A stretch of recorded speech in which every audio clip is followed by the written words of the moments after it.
रात गहराती जा रही थी। खिड़की के बाहर बारिश की बूंदें अब और भी रफ्तार से गिरने लगी थीं, जैसे आसमान भी कुछ कहने को बेताब हो। मैं बिस्तर पर अधलेटी थी, एक चादर में लिपटी हुई। भीतर से गर्मी थी, बाहर की नमी अंदर तक उतर रही थी। वो अब भी चुपचाप बैठा था मेरे पास।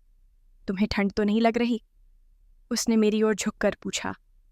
मैंने उसकी आंखों में देखा, उसकी नज़रें मेरे गीले बालों पर अटक गई थीं। मैंने चुपचाप सिर झटककर बाल पीछे किए। उसकी उंगलियां अचानक मेरे पैरों के पास तक आ गईं, चादर के ऊपर से, धीरे धीरे, जैसे वो मेरी धड़कन गिन रहा हो। मैंने सांस रोक ली। क्या कर रहे हो? मैंने बहुत हल्की आवाज में पूछा।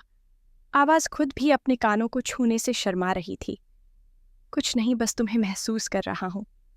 उसकी उंगलियां अब मेरी एड़ियों के पास थीं, चादर के ऊपर से ही धीरे धीरे आगे बढ़ती हुईं। मेरे शरीर ने एक हल्की सी कंपी ली, लेकिन मैंने खुद को समेट लिया। तुम्हें पता है, वो बोला, तुम्हारी चुप्पी भी बहुत तेज शोर करती है अंदर तक।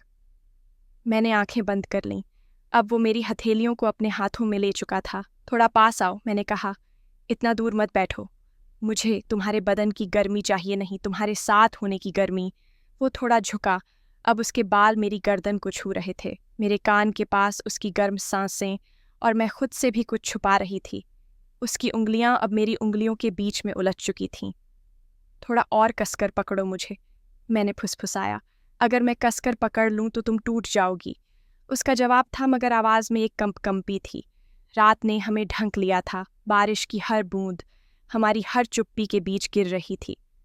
हम पास थे, बेहद पास, लेकिन हमने एक दूसरे को छुआ नहीं। फिर भी जो महसूस किया वो छूने से भी कहीं ज्यादा गहरा था। सारी रात हम एक चादर के नीचे, दो अलग जिंदगी थे, जो उस पल एक हो गई थीं, बिना कुछ कहे, बिना कुछ किए। रात जाने कब बीत गई पता ही नहीं चला कि हमने क्या कहा, क्या सुना और क्या महसूस किया। जब मैं जागी, उसकी बाहें अब भी मेरी गर्दन के पास थीं। एक हल्की गर्माहट थी जो अब तक छू रही थी मुझे, अंदर तक।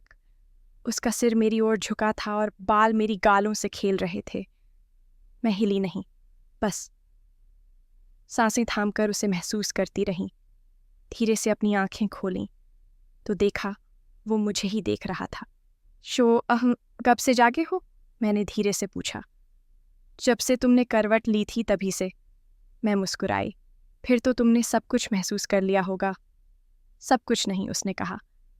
कुछ तो अब भी बाकी है तुम्हारे अंदर।